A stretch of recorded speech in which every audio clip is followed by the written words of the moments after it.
Hello and welcome to Coffee with Carrie. No more coffee dates, people. As a matchmaker, it's been my job to plan dates for over 1,000 clients and all the matches I created for them. I think it's important to remember that I get feedback after the date from both people about all aspects of the date, including the location. It didn't take me long into my decade of curating dates to recognize that coffee dates are just not it. I posted a poll last week for my community asking people to share their preference for a first date. The options were a coffee date, dinner, a walk with coffee, or finally a movie or comedy club. Did you see it? Did you vote? Because 190 people responded, with 41% choosing the coffee date. I nearly blew a gasket. Let's talk about why coffee dates suck so bad and why you should stop scheduling them immediately. Well, actually, let me amend that to recommend you continue to have coffee dates. Please have coffee dates with your friends, your mom, your coworker, your sister. Just stop trying to create a romantic connection by sharing a cup of joe. Now, let me tell you a little bit about the reasons why. That's what's on the agenda. First of all, this is not because I think anybody needs to be taken on a date that's expensive or 3 hours long or is a huge investment of time, money, or effort. So please, don't come at me saying that coffee dates are hated by women because women are so entitled and want men to prove something. I'm certain that there are women in the world somewhere that feel that way, but I don't know any of them, to be honest. I think it might be a whole different subset of people than the ones I'm used to dealing with. You know, I choose my clients pretty carefully, so I'm going to pass on that being a rationale because it just doesn't resonate with me personally. I'm laughing because so many people like to argue with me about how coffee dates are the perfect date, and then give me the reasons why, which are in fact all the reasons I hate them. Coffee dates are a low investment date. They're so quick, they're easy, they're so cheap. Not a lot of effort has to go into a coffee date. Oh, you know, there's not a lot of strings attached, they argue. Yes. Can you think of anything that is more of a bare minimum in all regards? It takes no thought, no effort, no creativity. It's just lazy. And this is coming from the host of Coffee with Carrie, in case you've not yet noticed the irony here. I love coffee. I'm okay with a date where you grab a cup of coffee and take it outside the cafe, because then the actual date is a walk somewhere. Walking in a nature area, maybe near some water, a park, even urban walks make for an inexpensive date where the conversation is just much more vibrant. Coffee dates are set up like business meetings. The conversation is stilted towards an interview style, and I'll tell you what the real problem is. Coffee dates are not sexy. They're not romantic. They're actually the antithesis to those things. They lack thought, creativity, romance, and are oh so unimaginative. There are so many things you can do that are not a huge investment of either time or money, that are not sitting across the table from somebody sipping on a hot beverage, asking each other questions. And to those people who are already feeling like you want to argue with me, argue the other side of the equation here, I'm going to point this out as if it's not obvious enough. You're watching an episode on my channel, Coffee with Carrie, where I talk about dating and how to meet people. How to meet someone special who is your person and start a relationship with them.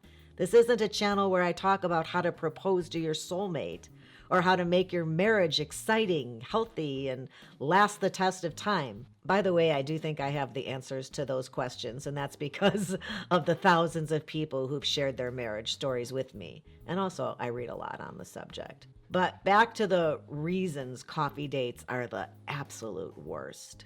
First of all, it's just a horrible vibe. Most coffee dates are in the middle of the day when nobody is feeling particularly romantic.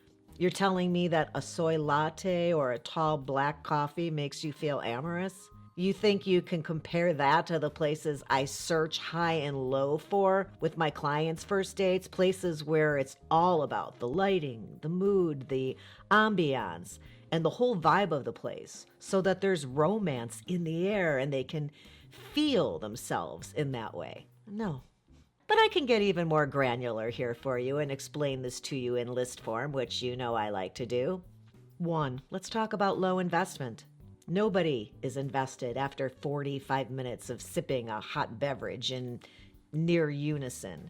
If there wasn't magic, and there won't be, that's that. It was an hour of my life and under $15, no big deal, no great loss. Yeah, exactly.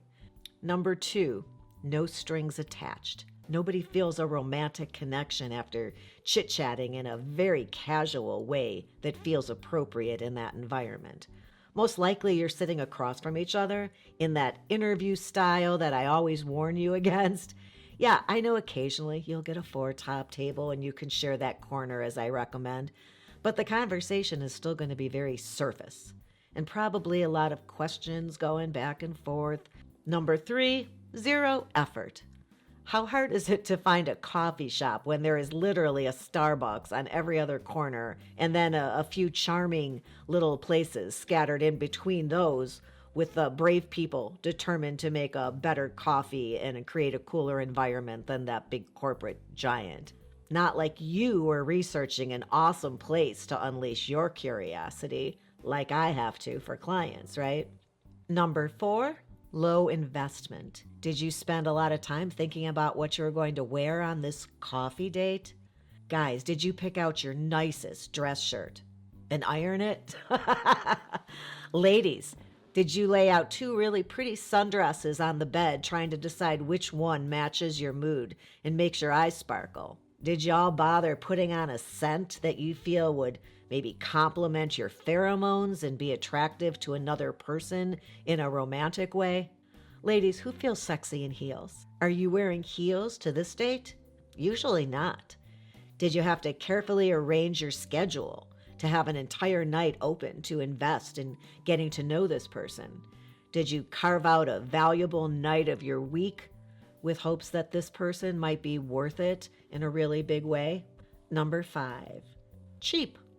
Coffee at Starbucks, especially if you grab something sweet, maybe, is in no way inexpensive. So by cheap, I'm not even talking about money. It's bigger picture cheap.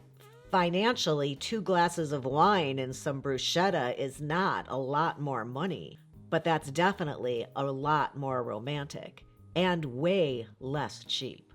Bringing your own bottle of wine, 2 glasses, and a picnic blanket to watch kids play a baseball game at the park one evening or on a Sunday afternoon is not expensive, but it's not cheap. Are you picking up what I'm laying down here? Number 6, the vibe. I don't drink alcohol, as some of you might know, but some people enjoy a cocktail or a glass of wine. And for some people who do indulge and also have nerves to contend with, other dates may have the added benefit of a beverage that allows for social lubrication.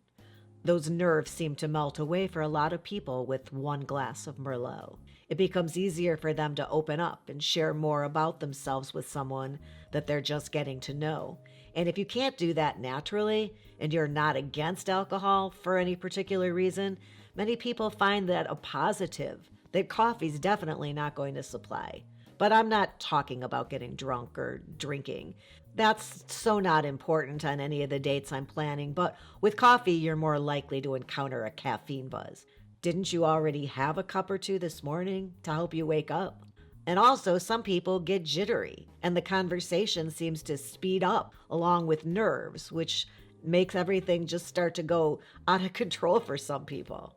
Also, the vibe. Look around. Who else is here with you in this place while you're trying to figure out if this person you're meeting for the very first time is your potential partner for life? A lot of people working on their laptops, women stopping to rest their feet in the middle of a big shopping day with a friend, or some old friends catching up because they no longer live near each other. Maybe teenagers trying to acquire a taste for the stuff. People in sweats, probably. All right, I think I've made my case. Obviously, I'm just kidding around by telling you what to do with rules. I want you to do whatever feels best for yourself and what you already know about this person that you're choosing to spend your time with. I just felt it was a necessity because that poll really blew my mind. And I thought most of you already knew how I felt about coffee dates. Well, now you do. I hope you found that interesting, enjoyable, helpful. Here's an episode on some other ideas for what you can do on a date that I would approve of. I appreciate you stopping by today. My little mama there who's requesting that you give the episode a thumbs up. And don't forget to subscribe before you leave. I look forward to seeing you next time. And until then, thank you and have a good one.